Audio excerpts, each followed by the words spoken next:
story. Yes? So if you haven't done your homework, write it down now on a separate piece of paper. And then anytime today or tomorrow that you feel inspired, you can come and tear your story up and put it in the fire pit, in the mood of that you don't want to take your story with you again. So when you tear it up, you're leaving it here. This is your story of resentment. You're not forced to do it, but it's here for you. So everyone needs to write their story down.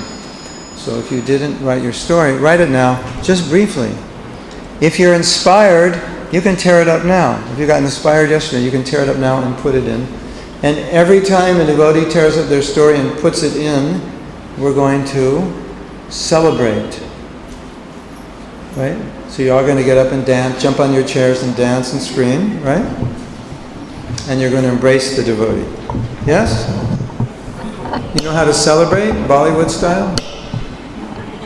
So you're going to celebrate Bollywood, Chowpatty, Radha Gopinath style. Okay? Now, if anybody tears up their paper, it could be that that story they're tearing up they've been carrying for 40 years. So it's not a small event. So we need to celebrate it properly, okay? Now, anytime during the workshop, you don't have to wait. You can just come and tear your paper up. I could be talking, doesn't matter. You can be doing an exercise, be a kirtan, whatever, you can come on. It's for you. You come, tear it up, and in the mood that this story will now leave my life. Okay? So everybody needs their story on a separate piece of paper, a few words, and tear that paper out of your book and have it ready in case you're inspired. Okay. Now, yesterday we did an unusual exercise, which is we yelled and screamed and got upset. And then yesterday, this Prabhu, your name, I don't know your name. Subal? Subal Prabhu said that sometimes he gets angry. And his wife says, you're a devotee, you shouldn't get angry.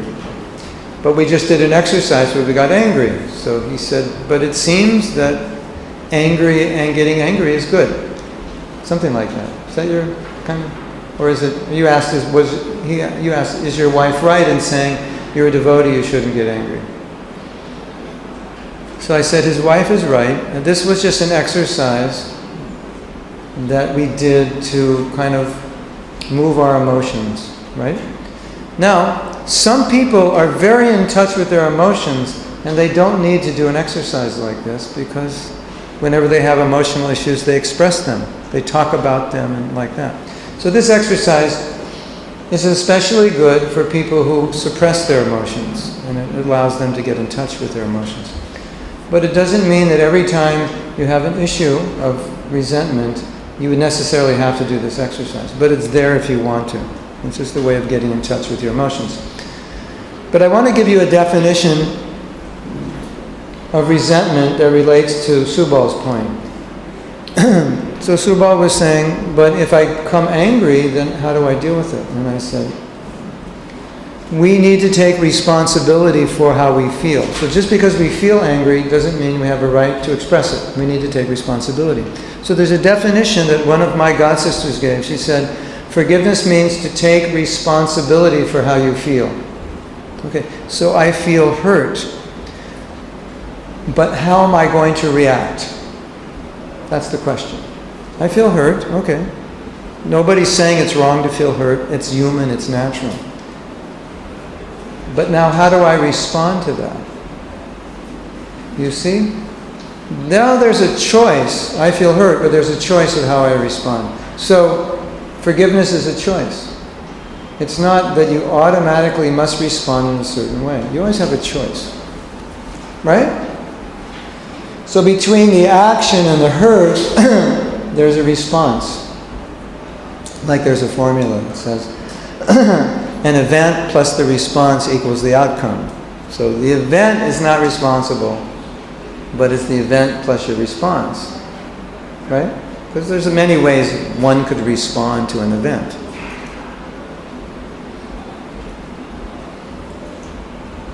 take responsibility for how we feel. So just because we feel a certain way doesn't give us the right to act that way. So I'm hurt, I feel resentful, but how am I going to act? That's the point. So, I have something, well, let's wait. I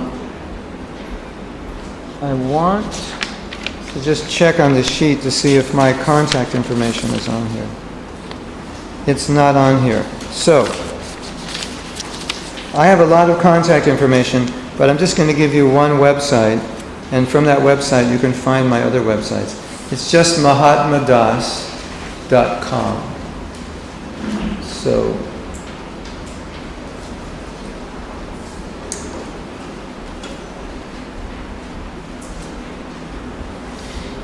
if you go to mahatmadas.com, there's a lot on there, but there's a link to my websites and there's a link to my email address if you ever need to write me. And this kirtan we're having, I have a dream, which is to chant this kirtan in front of thousands of people. So if you can make that happen, definitely write me. And I'll come flying into Mumbai. Wherever you have those thousands of people, we can do this kirtan. Because I think this kirtan is special, and I'd like to see thousands of people chanting. But that's one thing, that's one of my dreams, to have kirtan with thousands, maybe 10,000. Right? Or, if someone wants to organize a kirtan mela, organize it outdoors, not indoors, so it's for the public. I'd love to do that. But another thing is, I teach this workshop to non-devotees. It's slightly different, but basically the same. And if you have an organization or a company, you might not think it's appropriate, but I taught this to, what was it, probably like almost 200 people in Intel in California, Silicon Valley. And devotees have a club there, and they arranged to have it broadcast via internet to the different branches of Intel. So there are about 70 people at the workshop, about 130 that were online. And it was a nice experiment for me. It was the first time I did it in a big corporate setting, and people really liked it. And one lady said, I don't know if she made this up and she's a devotee, but she said it was the best presentation she had ever seen at Intel in 23 years. So I was feeling pretty puffed up after she said that. But the reason I'm telling you that is because it's actually relevant. So it's relevant to everybody, even to corporations, because it helps people become better, more positive, more energetic. So if you're part of a company or an organization and you think that they would be open to doing this, then please let me know. We're starting a company in India. It's called Corporate Sadhu. And Corporate Sadhu is the sadhu comes to your corporation. And we teach you how a sadhu would run a company. This is how a sadhu would come. And we use Prabhupada's examples of how he ran ISKCON. So you just go to mahatmadas.com and then you can see how to get in touch with me. Okay, now before we start, there was a bunch of people here yesterday that didn't have time to talk to me. So I'm wondering if anyone has any questions from yesterday or that they want clarified or they need clarified before we begin. So, yes, Prabhu. We have a microphone, a wireless?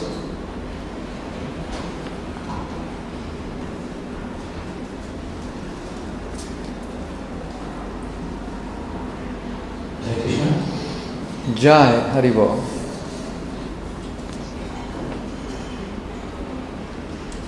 I would like to ask one thing. This is a day-to-day. Okay.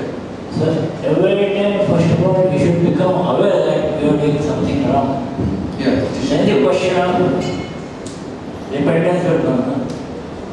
You should be aware you're doing something wrong, then the question of... Repentance will come. Then the question of forgiveness will come.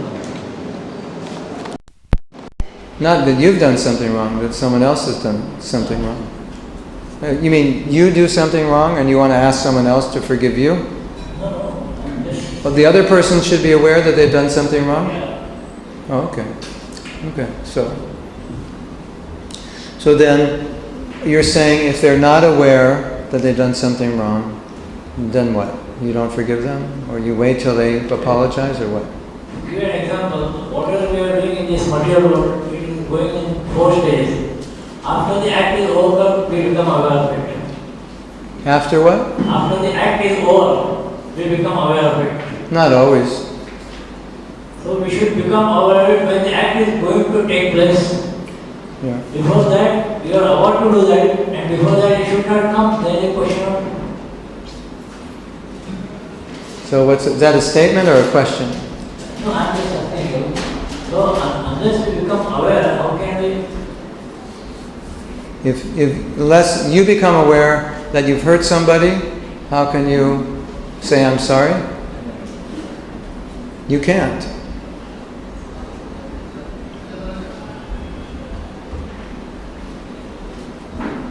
And I think you hurt me and you don't think you did. So now what do we do? So let's use this as an example. You're not aware that you hurt me, and I believe you hurt me. I may be right, I may be wrong. It doesn't matter. I'm hurt. So now I have to deal with the problem, right? So what do? I wait for you to apologize. And then I forgive you. Is that a good idea? This is what is called as a response substitution. A what? Response substitution. A response? Substitution. When the situation arises, at that particular time, how you should react. Yet by saying, I'm sorry, again you are going to repeat the same thing. Okay. So what should be done? Oh, you realize you made the mistake. Yeah. Then you say, after you did it, and then you say, I'm sorry, and then you do it again. What should be done? We should hang you.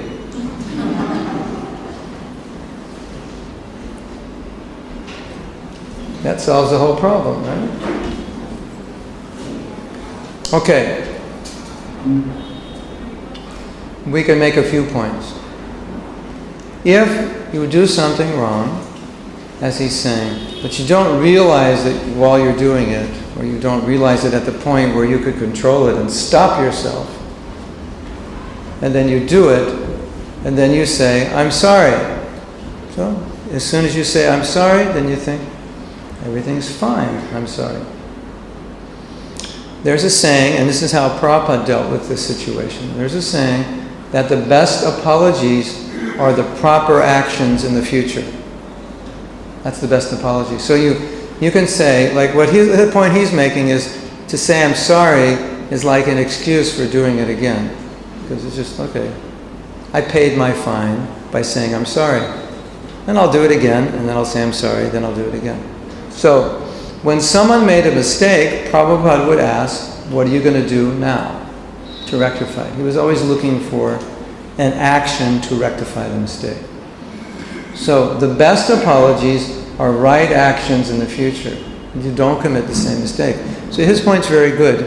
Because if you say, I'm sorry, it makes you feel good, doesn't it? I said, I'm sorry. But you may be using I'm sorry as an excuse not to take responsibility for what you've done. Right? So, when you do something wrong and you want to apologize, there's more than I'm saying I'm sorry. First you say, what I've done must have upset you, hurt you, or you try to understand how your action upset the person. And you say, it must have done this and that to you. That's very important. Right? I must have really hurt you by what I did, and it must have affected you in this way and that way. So then they understand that you are aware of what you're doing.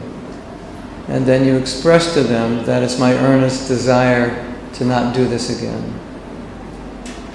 And you can say a few other things. And then when you say I'm sorry, it has power.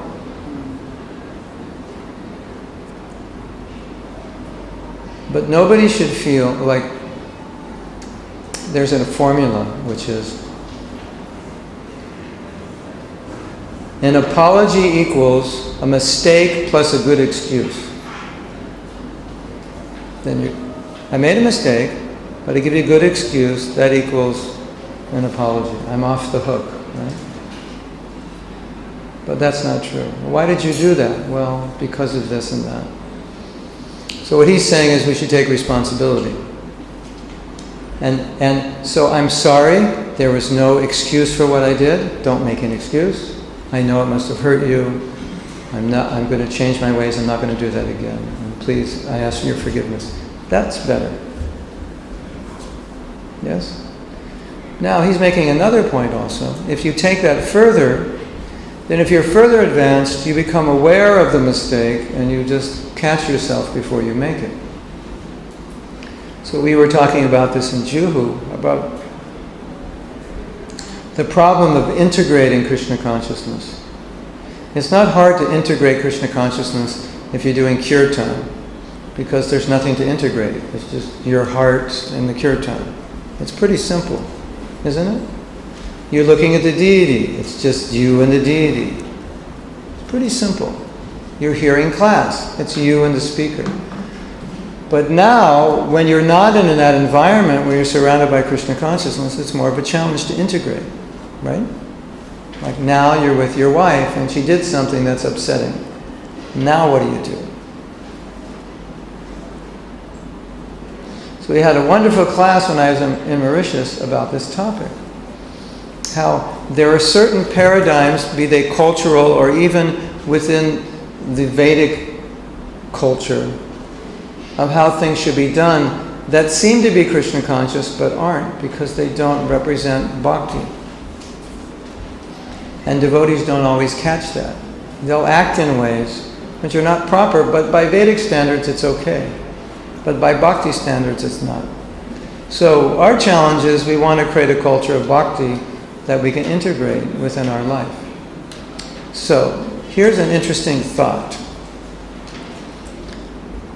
Take, for example, the qualities of a Vaishnava. There are 26 qualities, right? He's kind, he's humble, he's meek, he's tolerant, doesn't eat more than required, these qualities. He has more than 26, but these 26 are listed, I believe, in Chaitanya Charitamrita. And then Krishna lists in the Bhagavad Gita all the qualities of a devotee, the qualities that make one dear to him. He doesn't put others into difficulty, he's not envious, he's a friend to everyone and like that. So, a devotee has so many good qualities. So, now, understanding that, you would think that if two devotees get married, they would have an incredibly good relationship because they have all these qualities, right? And you would never, ever, ever in the Hare Krishna movement even consider having a marriage workshop because you wouldn't need it, because devotees have all these good qualities, right? Now we can expand upon that and say, you would never, ever, ever need a forgiveness workshop because devotees are forgiving. And devotees accept whatever happens is their karma. Nothing can happen unless I deserve it. It's something I've created, either in this life or the past, right? How did you all end up in this workshop? What's wrong with you? If I come back to do a marriage workshop, we might even fill this auditorium. They'll be standing on the ceiling to get in, right? Why should we need one? Because we're not integrating. So that's the challenge. What did we say yesterday? The longest distance in the universe is from the head to the heart. So you have it in your head, it all makes sense there, but it has to work within your life, it has to be activated. You get a credit card. Until you activate it, it doesn't work. At least in America, you have to call up and activate it. So you have knowledge, that's your credit card, but you have to activate it. That's the challenge, right? As we know, there's so many, you take another situation, like, okay, let's go back to 1975. You put so-and-so Das Brahmachari in charge of the temple, he's 25. All of a sudden he becomes a tyrant, ordering everybody around. Really heavy, nasty. This is real life ISKCON, 1975. Not every temple president, but some were heavy. There's some today that are like that. And you look at that and you think, what does it have to do with bhakti? Bhakti is affection, right? Bhakti is revealing your mind, your feelings. So that someone comes to the temple president and says, I feel like this. And he goes, we don't care about feelings, Prabhu. I don't care how you feel. They would say things like that. And you think, Where did he get that? It was a misunderstanding, right, of the philosophy. You don't care about you don't care how anybody feels? Of course, you're a devotee, you do care. So these are real challenges. So his point is really good, because how do you deal with it? Number one, you deal with it through awareness. You have to be aware that you're doing it, and so many times we're not even aware of it, which is, it's incredible, right? We are so conditioned that sometimes we may act in ways that don't reflect how a devotee thinks or feels or acts, and we're not aware of it. And your point is also good. We should never think that even if I act that way, it's okay if I apologize. It's nice that you apologize, but it's not nice to think that way. So awareness is, yes. One more question. Yes. Don't you think that a person behaves, talks or acts? Don't I think that? He thinks, talks and acts. Three things we are doing, right? Thinking, feeling. We're thinking, talking, and acting. Yeah. So, Sometimes we're thinking. no, I'm just asking you. Again, depending on the qualities of a person, he will do that way. Depending on the qualities of the person, Person. he will He will talk that way, he will behave that way. And he will act talk that way, behave that, depending on this consciousness. So do you think this is depends on the defects in the personality? It depends on the Defects in the personality. defects. Personality is made up of so many defects, for good qualities and bad. Does it depend on the defects of the personality? So now, this is a good question. So let's go back to the other question, where I said, forgiveness means to take responsibility for how you feel. Okay, so I have a defect in my personality, which means maybe I'm intolerant, or I'm short-tempered, or I'm very controlling, and so forth, right? So that's a defect. The samskara is there, past birth. So now I'm a devotee. So now what do? There's only two things I can do. I can either engage it in Krishna service or control it. So we should never think, this is just how I am and I can't change it. But we should think, can I engage it? And if I can't see how to engage it, then I must control it. Now, controlling doesn't mean you won't feel it, because that's your nature. It's a deficiency, a defect, samskar, something that's causing you to act in a way which is not aligned with Krishna consciousness. Let's do a little exercise. You need a partner, and it'll help answer this question. So, can you sit over here, and then you could be his partner? We need... All right, everybody get a partner real quick. Let's do it fast. And we're going to put you through an exercise which you're going to like a lot. It's going to help you, and it'll answer this question. So find a partner. You'll need a partner. Okay. So this is the assignment. Partner A is going to go first. And partner A is going to tell partner B like 5 things they can't do. 5 things they can't do. I can't get up from Mangalartik, I can't do this, I can't do that. 5 things. I can't chant 64 rounds. I can't, I can't have a Sheila in my home and worship it. Whatever you feel you can't do. 4, 5, 6 things. You tell your partner.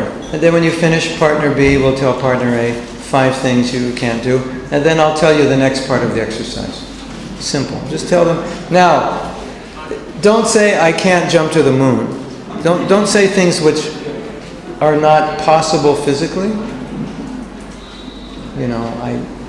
Those things. I can't grow 10 feet tall. Okay, we know you can't do that. These are things which are in your control, and you say, I can't do. Okay? So just tell your partner A go first, and then tell your partner a few things that you can't do. Okay?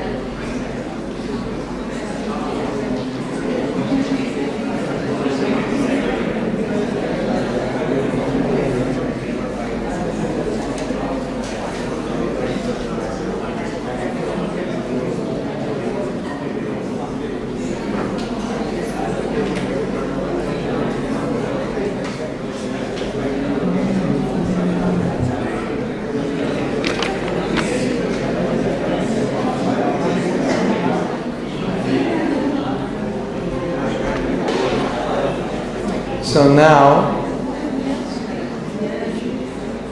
the next part of the exercise, okay, partner A, you're going to go first. And the things you told partner B you can't do, instead of saying can't, say I choose not to.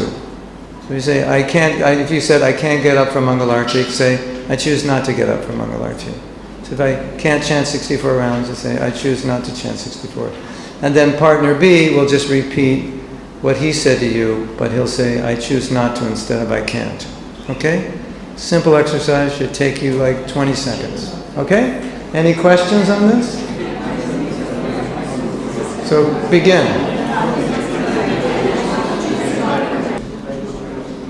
So, now we have another question for you. Which one felt more true to you, the first one or the second one? Okay. So the reason I did this exercise is because he was asking about defects which we carry from another life due to our nature. And often people will say, this is how I am, I can't change. Especially husbands will tell that to wives, or wives will tell that to husbands. This is how I came, this is how I am, I can't change. But there may be certain aspects of our nature that can't change, but there are many aspects of our nature that can change.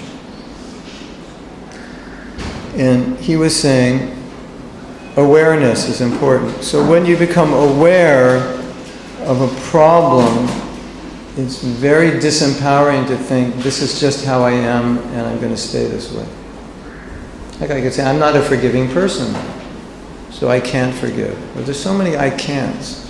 But it's better to say, I choose not to, because that's more accurate in most cases. Maybe not in every case. You know, you may be very Brahminical by nature. That's your nature. So you're not going to be inspired to start a business. You'll just get bored and the business will fail. Or you may be very Vaishya-oriented and you can't sit around and read books. That's your nature. That's just how you are. Maybe, you know, when you elevate yourself in Krishna consciousness, you become detached. You'll develop that Brahminical nature. But for most of your life, you know, you'll be 65, you could retire, but let's start a new business. Right? Because that's your nature. Right? Or, you know, the Brahmin is like, let's read another book. Right? The Vaishya, the Kshatriyas, let's go conquer another kingdom. So those things are our nature. But within that, there are healthy and unhealthy ways we act. And there's much that we can change. So it's always good to think, I choose to do this, or I choose not to do this. And in the same way, when we say forgiveness is a choice, we realize that we're holding on to resentment. It's not holding on to us. We're holding on, and we're the ones who have to let it go. So we're keeping resentment alive because you can let it die. And the fact that it doesn't die means we are keeping it alive. And we can choose to turn off the flame that's keeping the resentment alive. Does that answer your question? I hope it does. More or less, yeah.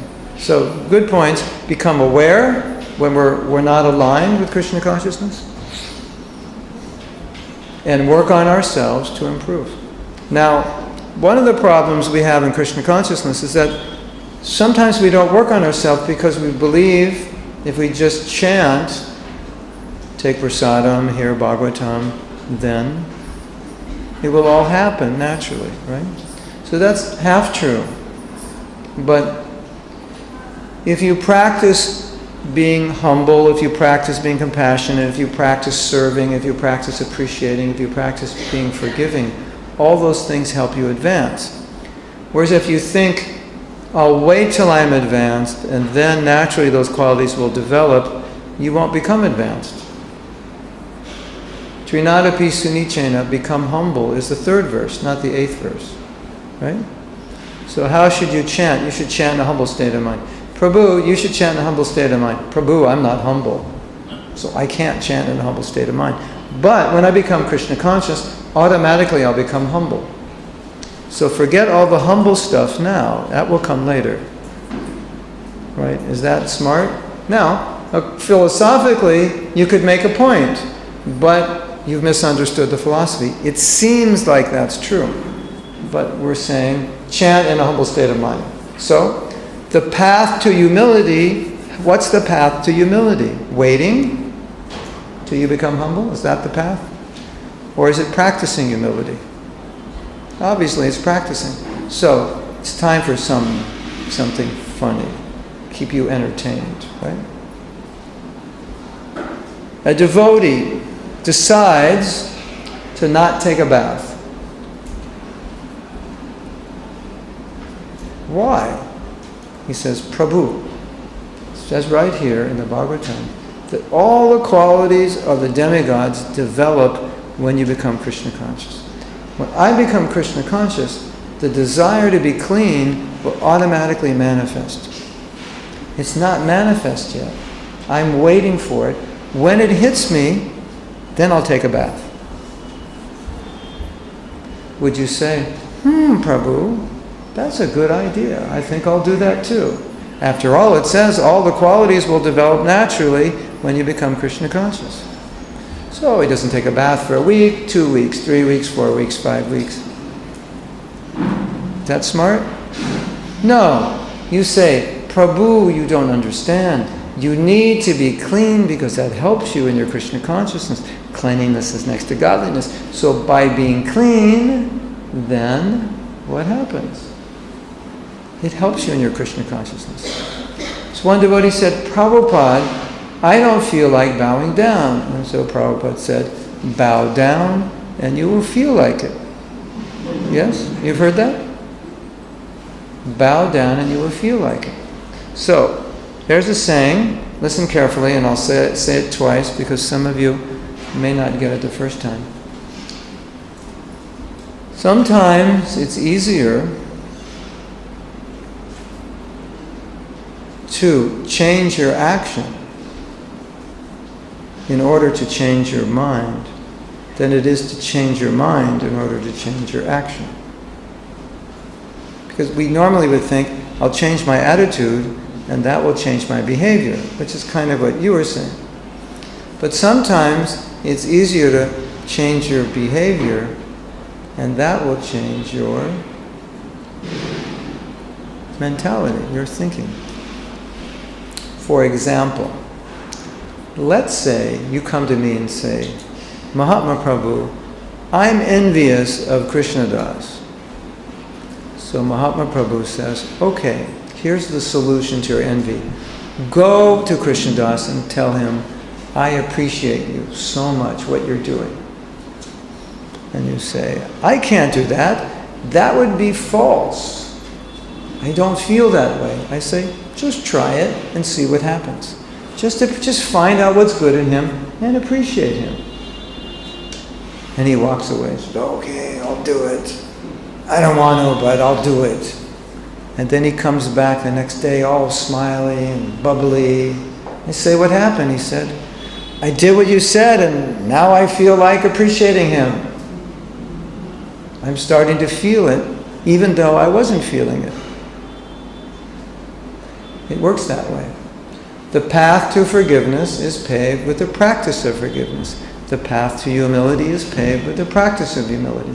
The path to appreciation is paved with the practice of appreciation. Does that make sense? Yes? No? Maybe? Could be, possibly. On a scale of 1 to 10, how much sense does it make? It's practical. We have this experience. So, all the good qualities will develop, true, but the practice of those qualities is how they develop. The practice is your sadhana.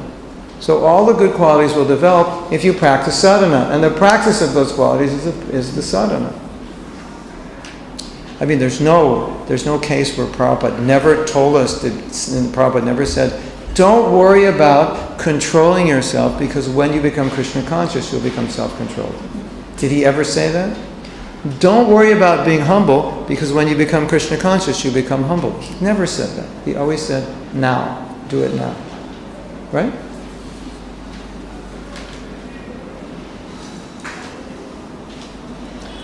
What was the statement that prompted me to say that? Who asked?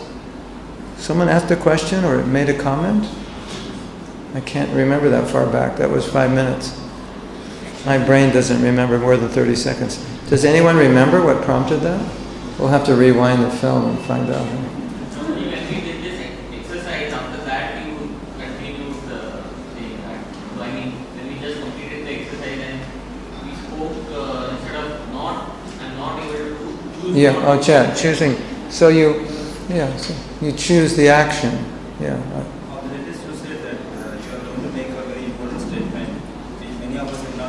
Yeah, but what prompted me to make that statement? Oh, somebody was talking about action and behavior? Anyway, I made it, I don't know why, but it was a good statement. So, I guess he was speaking about Prabhupada and bending down and yeah, before that, there's something before that. Anyway. told a funny story. Before that. Practicing of humility. Yeah, I can't remember. Anyway, it's okay. See, nobody can remember more than 3 minutes back. It's Kali Yuga. That's why we have cameras. You watch this video and you'll look at it and say, did he say that? I don't remember him saying that. He said that also? Are you sure this was the class I was at? Yes, Prabhu. It was. It was May 21st. What's today's date? 21st. Yeah. Okay. So, you want to do something on the sheet? Let's go to the sheet. I'm going to skip around, okay? So, turn to page 2.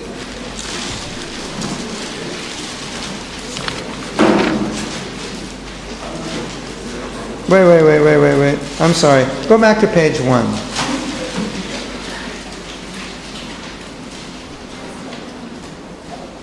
So, there's one thing we didn't, if you go to the middle of page 1, it says, does the process work? And it's on the middle of the page. And then it says, the process works if you work the process. So, you see that there? Does the process work? The process works if you work the process. So we're going to do some processes. And you may not understand how they work. Don't worry. They work. So just give yourself to the process. And don't think, why are we doing this? Or when's it going to work? Just go through the process, okay? So now if you go under exercise 3, it says, enter the process in a mood of helplessness.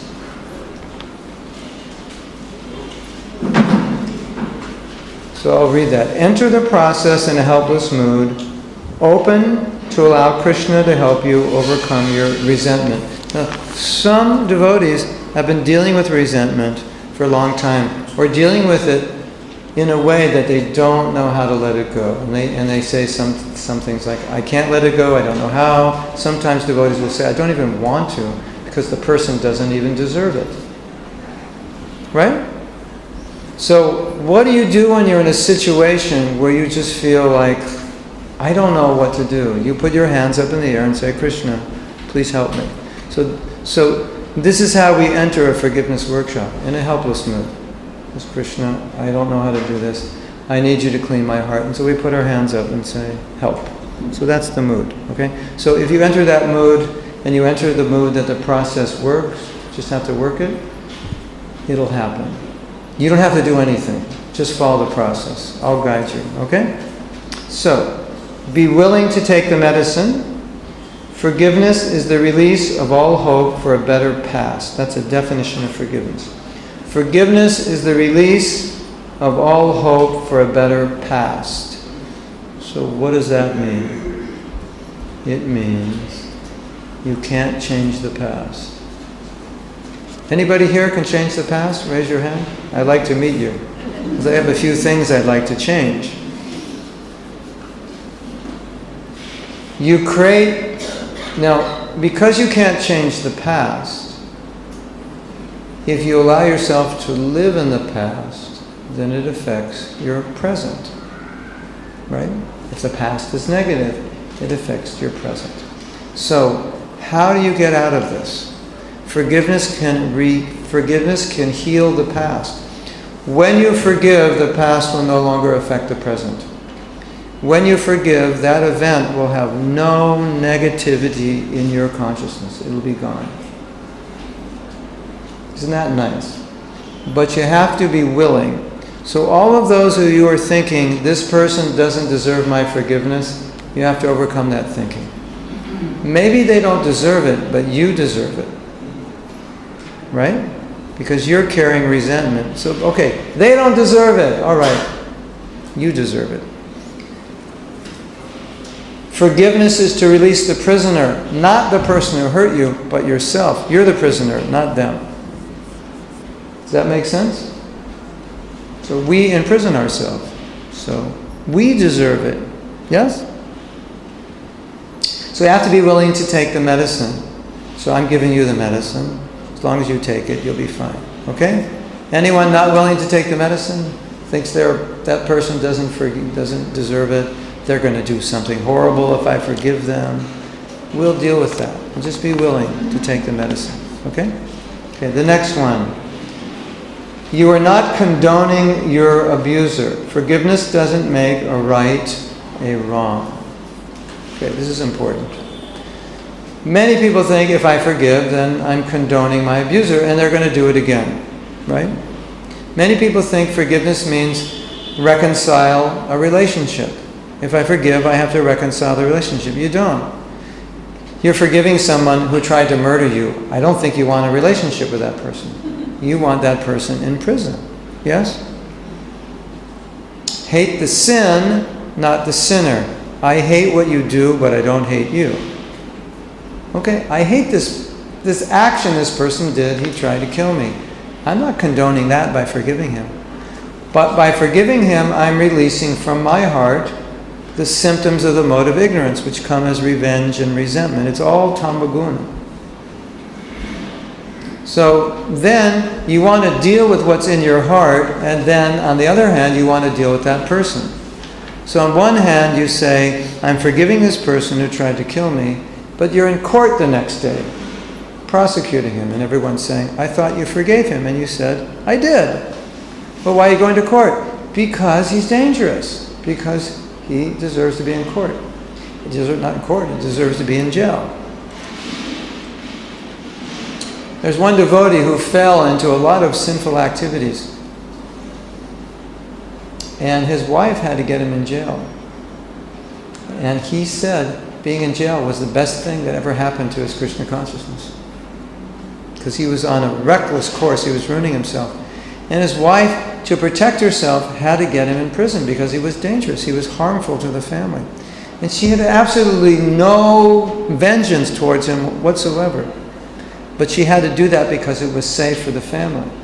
So it's really important to understand that forgiveness is what's going on in your heart. It's what you're carrying inside. You're carrying forgiveness or you're carrying resentment. So, but what's going on outside is practical. I need to deal with this practically. A woman is married to a man who's dangerous because he abuses her. So she needs to get a restraining order on this man. This is what this devotee did, because he was dangerous. Now, why did she do that? Did she want to get back at him? No, she just wanted to protect herself and her children. Her motive was simply to protect herself. It wasn't to get back at him. If her motive was to get back at him, that means she hadn't forgiven him. But she had forgiven him. So she was just doing what was necessary to protect herself. It's two different issues. It's very important to understand that. Why would you want a relationship with someone who tried to kill you? Or harm your children? Or rob you? Or ruin your business? Your business partner ruins your business. You say, I forgive you. You don't want to work with him. That would be stupid. In most cases, right? It's okay. We let it go. I forgive you. But we're not partners anymore. That's fine. Even when there's not issues of resentment, as devotees, we choose our association by the kind of devotees that we relate best to. So, I may not relate so well with you, but I may relate with another devotee. There's nothing wrong with you and nothing wrong with me. It's just like you do astrology. Some men and women, they're very compatible. some aren't, right? It's the same with women and women and men. So it's natural. It's not against Vaishnava principles. You seek out association of like-minded devotees. It's fine. You like everybody, but you like some people more. Right? Is that okay? So, any questions on that? Yes. One of the things that people generally say is that I can forgive, but I can never forget. I can forgive, but I can never forget. So in this situation, there's a saying, forgive, but don't forget. Don't forget that you forgave. No, but there's merit to what you're saying, that, okay, I know what he did. I forgive him, but he's potentially could do it again. So I remember that, and it's just practical. Because we have to deal practically, so that's fine. But again, it's what's going on in your heart that's important, right? So you don't hate the person, you remember what he did, and he could do it again, and so I want to keep my distance. If you don't erase things from one memory, can we forgive? Yeah. It doesn't matter it's in your memory, it's how it affects you, right? So I remember what he did, and it doesn't bother me. So when you forgive, it's not that you will necessarily forget, but it won't have any negative impact on your life. It won't affect you today. You see, there's so many things in the past that affect us today because they were bad experiences. But when you forgive the person who did that, then that doesn't have any negative effect on you anymore. So you might remember, I remember. You remember so many things, but they don't bother you. You remembered your vacation to Mauritius. That didn't bother you. That was good. And on that vacation, you stubbed your toe, but your toe doesn't hurt now. So that didn't bother you either, right? So you've forgiven, it doesn't hurt you anymore. So you remember that this person did something, but the wound has been healed, so when you think about it, it doesn't hurt. So when the wound hasn't been healed, the wound is as fresh as the day it happened. Isn't it? So a devotee wants to understand, or anybody wants to understand, how do you know when you've forgiven? Just like we're saying, tear up your paper. How do you know? When you think of that event, that person, it's completely neutralized. It's pretty powerful, isn't it? And you can totally neutralize a negative event. Okay, when I was young, I was abused by my mother, and I'm dealing with all kinds of difficulties in my life because of it, and I have all kinds of issues with her. How could she have done that? Once you forgive her, it's gone. It doesn't mean that she didn't do anything wrong. It just doesn't bother you because you realize, my mother had such a hard time in life, she couldn't do anything better than this. And I'm smart enough to not allow my life to be messed up by her, and I've improved my life, and I'm doing fine now. Let the poor lady rest in peace, and let's just move on. So you feel like that. Nothing changed except your attitude, and now it doesn't bother you anymore. So you remember it, and you're fine. That's how it works. If you actually forgive, it works exactly like that. I had an issue with one of our leaders in the movement, and then he eventually left. And so it was very disturbing to me because he had done some things that were not proper, and it had a really bad effect on the lives of many devotees. And so through forgiveness I let it go, and I was cleansed of it. And when I saw him, there was just affection. So, like you may have this issue with your mother, but when you clean it through forgiveness, then the natural affection towards her will be there. And the negative will not really be anything of any consequence to you anymore. It's really powerful. So maybe we can get there in the next 2 days, okay? Okay, so the next one is acknowledge the opportunity your hurt affords you. So what does that mean? You are fortunate because now you can learn to forgive. So there's a story of King Anga. And King Anga had a son named Vena. And Vena was a bad boy. He was the baddest boy that ever lived. He was so bad, when he played with his friends, if he didn't like them, he would kill them. Now that's bad, isn't it? So Maharaj Venga was thinking, I am so unfortunate that I have this son Vena. How fortunate are those who don't even have a son? They're much better off than me. His life was destroyed by this son. He got so disgusted, he took sannyas and left the whole kingdom. And then he reflected, he said, actually, this was a blessing. Because this son was so bad, I became completely detached from everything in this world and became Krishna conscious. Right? So now somebody comes and hurts us. And we naturally think, this is bad. Right? But it gives us an opportunity to learn how to forgive. There are many of you here today, and you are all sent by the person who hurt you to learn how to forgive. So you can all thank that person for sending you here. Right? And we're all having a nice time, and we're all learning many things by the grace of the person who hurt you. And because that person hurt you, you're going to learn how to forgive. And if you learn how to forgive, you're going to have to develop more compassion. You're going to have to be able to look at people differently, without judgment, with more sympathy.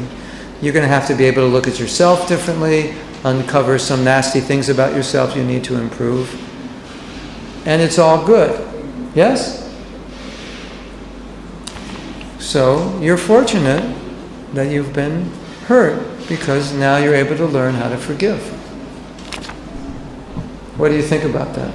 Does that make sense? Forgiveness is a very high level of consciousness, which is found within Sattva Gun and also within Bhakti. It exists, forgiveness and goodness, and forgiveness as an essential ingredient of Bhakti. And so, to come to forgiveness, you have to come above resentment. So resentment is basically the mode of ignorance. So you have to get to goodness, Sattva Gun, to forgive. So when you come to a forgiveness workshop, it pushes you in regards to resentment to Sattva Gun. You have to get there. If you don't get there, you can't forgive. So that person who hurt you is pushing you to a more sattvic way of dealing with him or her. So send them a thank you letter when you get home. Thank you for being such a jerk. It has helped me so much. No, you wouldn't say that, would you? You might feel like that, but you wouldn't say that. But you understand the principle, right? The next point, acknowledge that resentment hurts you, not your offender. So this is from Suniti speaking to her son Dhruva. My dear son, don't wish anything inauspicious for others. Anyone who inflicts pains upon others suffers himself from that pain. Yes? So Nelson Mandela said, for resentment is like drinking poison and then hoping the person you're resentful towards will die.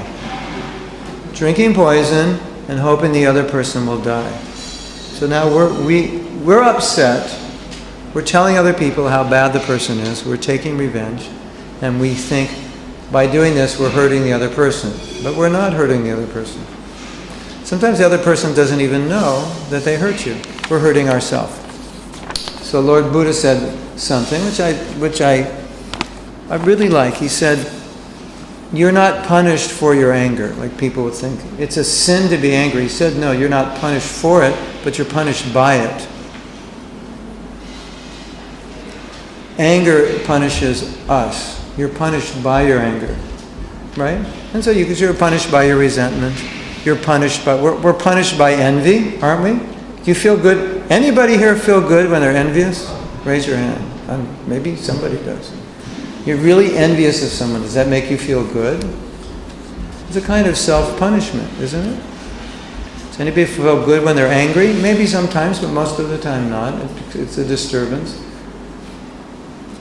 So we're punishing ourselves. We are very expert at punishing ourselves. In fact, I don't know anybody who's better at punishing us than us. Yes? We're good at it. We have lifetimes of experience of punishing ourselves. Okay, so let's go to the next page. We're going to do an exercise.